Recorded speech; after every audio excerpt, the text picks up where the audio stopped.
So by process, I mean we want to reorganize the instinctual instructions of that trapped energy and oftentimes be able to release it. And there isn't an inventory you go through to do that. But we may use parts of the inventory. We may use a part of your story to be able to find the actual adaptations in the body that have created certain strategies that cause us to see and notice and react to the world in a very specific way on an instinctual level. But we don't have to check them all off to create a healthier and better flow of that process, of being able to regulate, of being able to consider, being able to sit in, being able to not be afraid of what you're actually feeling. Does that make sense? Awesome. Great question. Very good question. Any other questions? Anything gnawing on anybody that they're like, I'm going to have a hard time focusing if you don't clarify this, or I don't get to ask this, or I don't get to punch you in the face?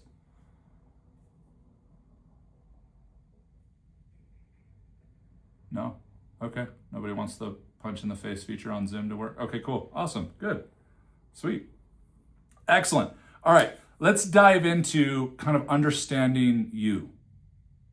Understanding you and having a more comprehensive map of the dance floor is, I think, a tremendous advantage, and it's a great reference point. It doesn't solve the problem, but it gives us really good, reliable reference points and can be something we can look at to see where we might have been convincing ourselves we were doing something that we weren't actually doing, or convince ourselves that we weren't doing something we were actually doing, which is a very common thing to realize many, many times along the way. In fact, if you're trying to pursue growth to stop doing that, to stop deceiving yourselves, then you're in the wrong place and you're on the wrong planet. Because it's one of the coolest parts of this game is that the very things that are gifts and strengths of ours are also the things that create like the shadow side and the weakness, the yin and the yang of it. And that's what's so fun about this. That's why Claire Graves, the doctor of psychology that developed my favorite human development model, the basis for what became spiral dynamics, was asked in an interview in the 70s and said, if man ever found true happiness, it was the 70s, so he said man, but if human beings ever found true happiness, they'd be looking for the first cliff to jump off of. Ooh. That's why I did a post on Facebook a few weeks ago of I hope I stay happy enough to always be sad, or always be able to be sad. There's a lot of us approaching healing as like trying to find this peace and calm. That's not the destination. That's the blank canvas to paint a different picture on. And I hope that the picture you'll paint will be like the pictures you painted in kindergarten, where you got it all over your hands and slapped it on the canvas and weren't worried about a grade or recognition unnecessarily. It was just this fun space to be in and this beautiful, even abstract expression of you. And to do that, we're going to want to understand you a little bit better. So if you were built like blocks, okay, there are 3 primary blocks that build how you interpret and experience the world, how you occur to yourself. And here's a secret. All you've got to do to transform is occur to yourself differently. Not just once. That's called an aha. That's okay. That's cute. That sells stuff at the back of the room, sells from stage, sells from webinars. And we'll always be drawn to buy that stuff even when we realize what it is. We're triggered for that, okay? We're talking about long-term, reliable occurring to yourself, different processes for that, okay? Now, the base block of you are your survival strategies, your instinctual strategies.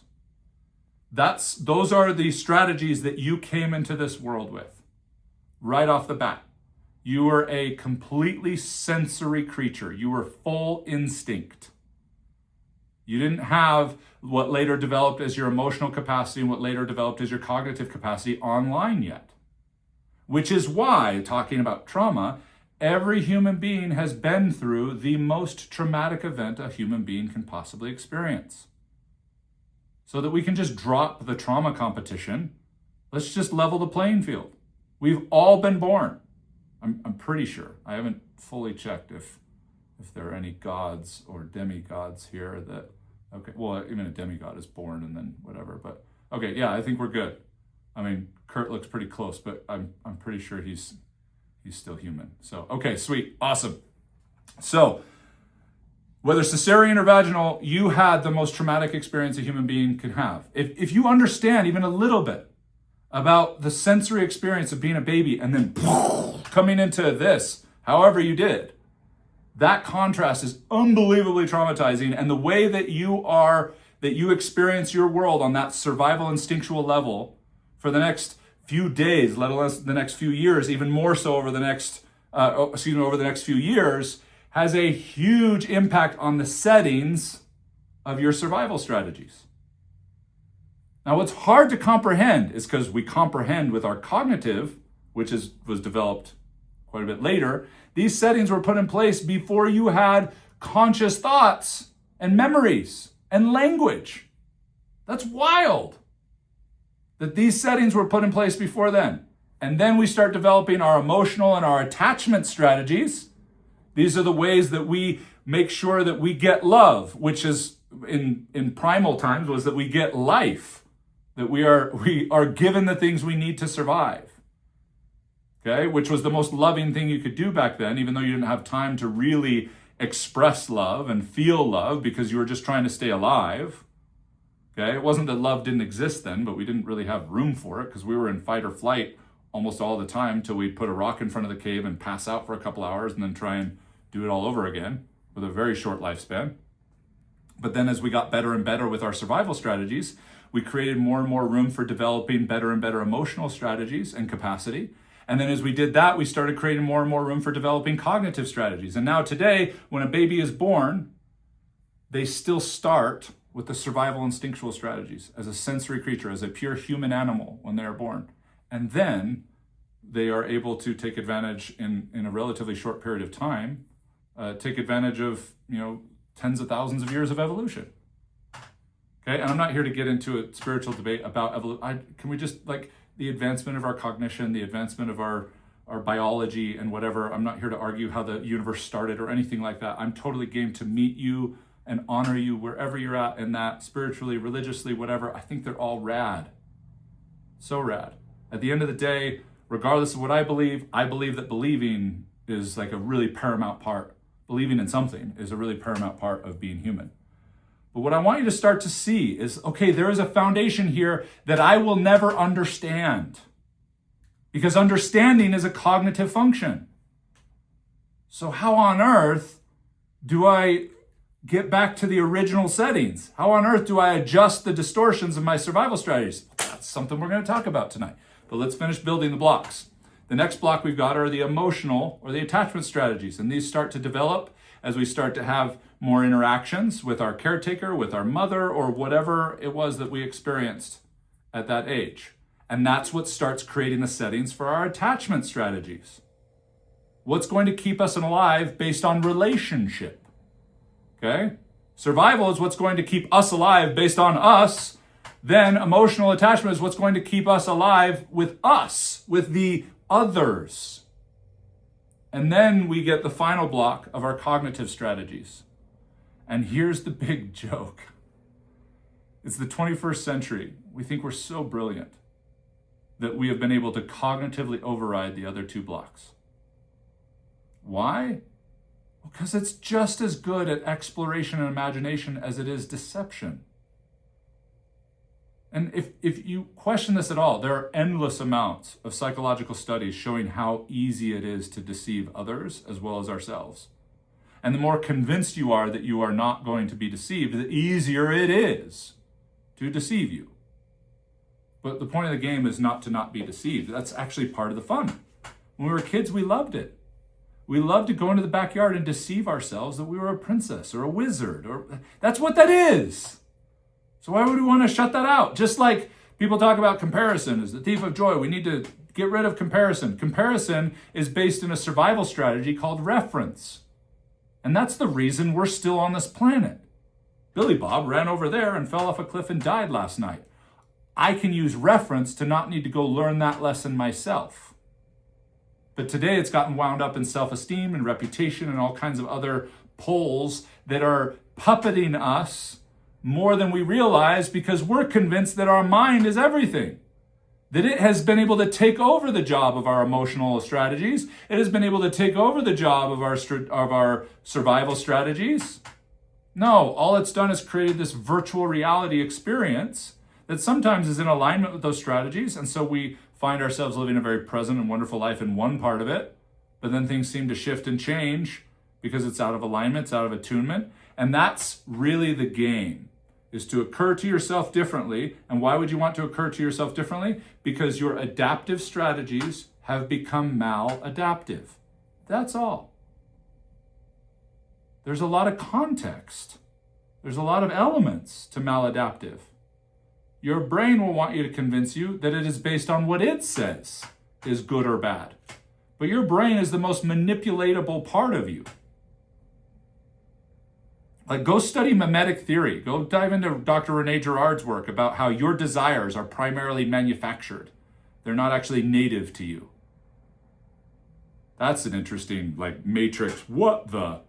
It's humbling, but it's beautiful because you have an opportunity to rebuild true desires. And spoiler alert, they're actually usually pretty similar to what's been manufactured for you, but how to get them and why you want them are usually quite different, because they're no longer being used to leverage you for what someone else actually wants from you, or what they want you to do so they feel better about themselves, and all kinds of other layers around that. So here's the punchline I want you to get from this piece. Survival strategies, that's the foundation of you. You cannot override those. I don't care how zen you are, how spiritual you are, how great your practices are. When those survival strategies get poked, they take over. Now, some of us are like functional alcoholics, where when they take over, we can still convince ourselves that we're in control and we're good and whatever. But I promise you, other people are not experiencing what you think you're experiencing. And then that same cognition will just convince you, well, they're an asshole, and then I love the old adage that goes, yeah, but if you've met 3 assholes by noon, you're the asshole. Okay? We're having some fun here. You're allowed, we promise to suspend seriousness just a little. Okay, there, Dominique, thank you. All right, sweet. So we've got survival strategies. That's the base. No amount of discipline, structure, zen, peace will override those settings. Then we've got the emotional constructs, the emotional strategies, okay? And then we've got the cognitive ones, and most of us are living cognitively. We are trying to drive the car from the trunk. The tail is wagging the dog.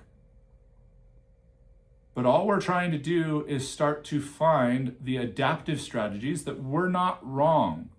If you are using them, they were correct at one point. They were exactly what you needed.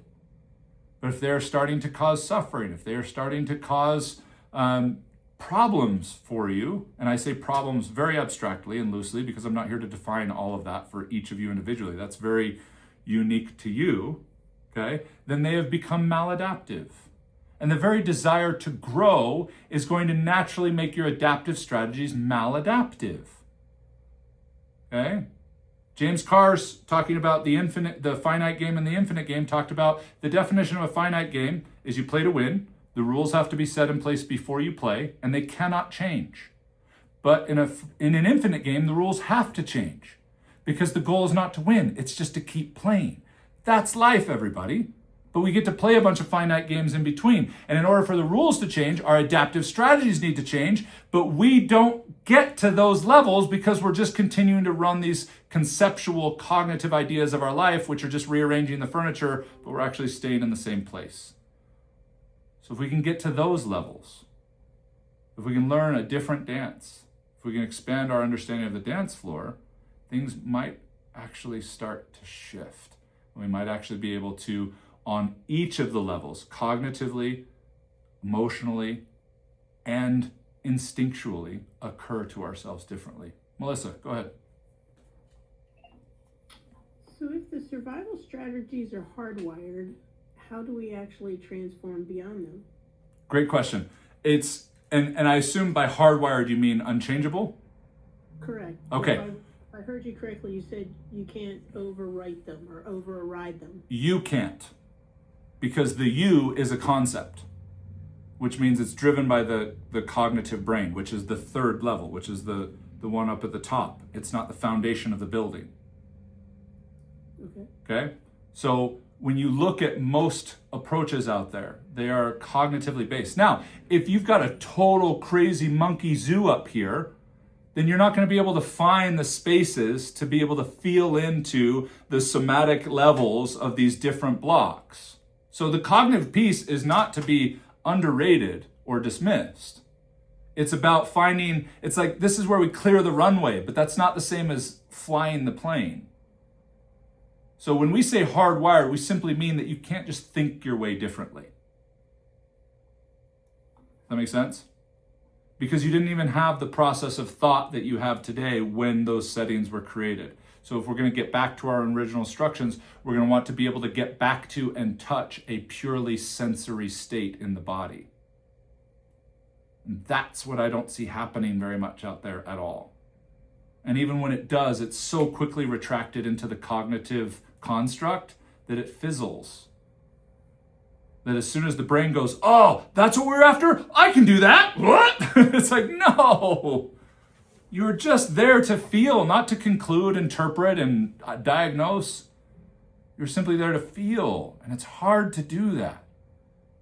Most people don't know how to feel what they're actually feeling. Most human beings, what they call feeling is the feeling of the reaction to the thoughts they have about these base blocks, about these survival settings and these attachment settings that create these feelings, survival-wise, these instincts, emotional-wise, this intuitive response, which isn't always a good thing, okay? Sometimes they're alerts, sometimes they're distortions. And then your thoughts go, I don't know what to do with sensations, which is funny because where your thoughts are originating and being created is in the brain that actually doesn't have the nerves to feel anything. So it's going off of these signals, it's going off of these impulses, not actually feeling, and yet it wants to take over managing our feelings. No wonder so much of the dialogue, so much of the stiff upper lip generation has gotten so much airplay of don't feel, just do. Nobody cares. Keep going. All of these things that are just a massive alienation and abandonment of oneself. But also, having some empathy, understandable. It was the best strategy they had. If I didn't know how to get to these survival blocks and these attachment blocks, then I probably would have continued. Not probably, I would have continued doing the very things that I am calling out tonight. And I did them for a lot of years. They were the best adaptive strategies that I had. And I'm tremendously grateful for that. Not in a patronizing, like, I did the best that I could. No, it was genuinely badass, the best that I could do. That's awesome, which means right now is the best that I can do too. But I get an opportunity to play a different game when I realize it's multifaceted. When I realize there are parts that I cannot think my way into or think my way out of. And that right there, Melissa, is one of the great challenges I have in the work that I do. I don't even fully understand how I am able to get someone to those spaces. But it happens. I feel tremendously grateful to be able to hold that kind of space. And I want to believe, I know that I'm not the only one who can do that. So this is not a I am your only hope, Obi-Wan, kind of thing. That's not what this is. But it is, you're here, you happen to be listening to me, you happen to be in my orbit, so I figure I should be a little bit more bold about it. Because it's unbelievable the freedom you find when you're actually allowed to be fully, the full spectrum of human. So, April, please. Okay, so if the opposite is the maladaptive space of these three, what's the opposite of that? The full alignment, the full expression, the synchronization of all three of them working together. What's on the other side? So that's the dance. The dance is the proximal. It's a proximal. It's not a definite. It's not a clear. It's not a singular. Okay, there's nothing human that is constant. Like the greatest theme that we can have is the theme of impermanence. And so we're looking to dance in this proximity to as close of an alignment between these three as possible. But the very act of taking a breath this morning recalibrated things, that something that was really well adaptive became somewhat maladaptive. We're not looking to be neurotic about every little part of that. We're looking to notice the large maladaptations. Okay, the things that we're putting a lot more energy into negotiating with ourselves are better than they actually are, than being able to learn how to actually change them. I meet a lot of people who are very convinced they don't need to do this work. And that's great. And as long as that adaptive strategy, as long as they still have the energy required to sustain the servers of their internal computer system to continue to project